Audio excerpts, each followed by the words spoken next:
बौद्ध परंपरा के अनुसार गौतम का जन्म लुम्बिनी में हुआ था, जो अब आधुनिक नेपाल में है, और उनका पालन पोषण कपिलवस्तु में हुआ। प्राचीन कपिलवस्तु का सटीक स्थल अज्ञात है। यह या तो वर्तमान भारत में उत्तर प्रदेश का पिपरहवा या वर्तमान नेपाल का तिलौरा कोट रहा होगा। दोनों स्थान शाक्य क्षेत्र के थे और केवल 24 किलोमीटर 15 मील की दूरी पर स्थित है।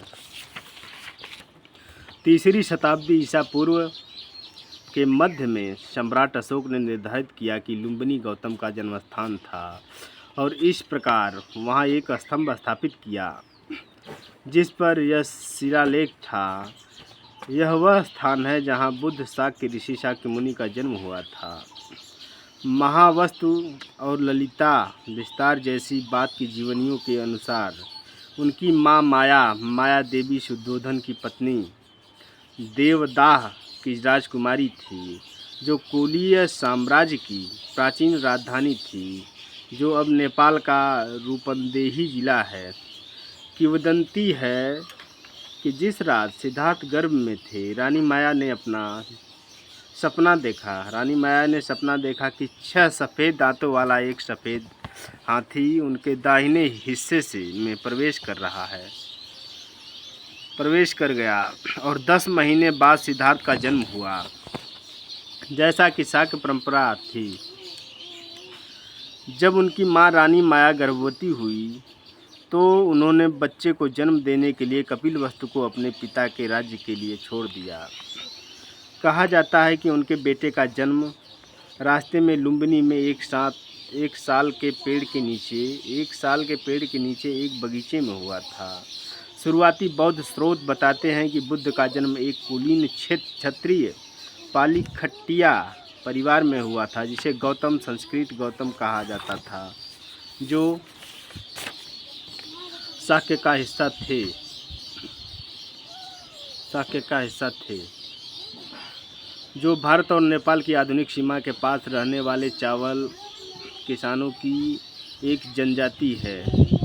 उनके पिता शुद्धोधन शाक्य वंश के एक निर्वाचित प्रमुख थे, जिनकी राजधानी कपिलवस्तु थी, और जिन्हें बाद में बुद्ध के जीवन काल के दौरान कोसल के बढ़ते साम्राज्य द्वारा मिला लिया गया था। प्रारंभिक बौद्ध ग्रंथों में गौतम बुद्ध के जन्म और युवावस्था के बारे में बहुत कम जानकारी है।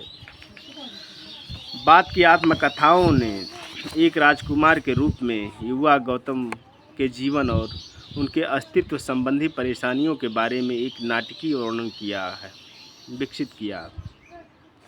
वे उनके पिता शुद्धोधन को इक्ष्वाकु पाली ओक्काका के सूर्यवंश सौर राजवंश के वंशानुगत सम्राट के रूप में चित्रित करते हैं। यह असंभव है, क्योंकि कई विद्वानों का मानना है कि शुद्धोधन केवल एक शाक्य अभिजात खट्टिया थे, और शाक्य गणराज एक वंशानुगत राजतंत्र नहीं था। भारतीय राजतंत्रों के राजनीतिक विकल्प के रूप में सरकार के अधिक समतावादी गणसंघ रूप ने श्रमणिक, जैन और बौद्ध संघों के विकास को प्रभावित किया होगा, जहां राजतंत्र वैदिक ब्राह्मणवाद की ओर प्रवृत्त थे। बुद्ध के जन्म, ज्ञान और मृत्यु के दिन को थेरवाद देशों में वेसाक के रूप में व्यापक रूप से मनाया जाता है, और जिस दिन वे गर्भ में आए उसे पोषोन के रूप में मनाया जाता है। बुद्ध के जन्मदिन को नेपाल, बांग्लादेश और भारत में बुद्ध पूर्णिमा कहा जाता है, क्योंकि माना जाता है कि उनका जन्म पूर्णिया के दिन हुआ था। बाद की जीवनी संबंधी किंवदंतियों के अनुसार जन्म समारोह के दौरान तपस्वी दृष्टा असित अपने पर्वत निवास से यात्रा करके आए। उन्होंने बच्चे का एक महान व्यक्ति के 32 लक्षणों के लिए विश्लेषण किया और फिर घोषणा की, वह या तो एक महान राजा चक्रवर्ती बनेगा या एक महान धार्मिक नेता। शुद्धोधन ने 5वें दिन नामकरण समारोह आयोजित किया और 8 विद्वानों को भविष्य पढ़ने के लिए आमंत्रित किया। सभी ने समान भविष्यवाणियाँ की।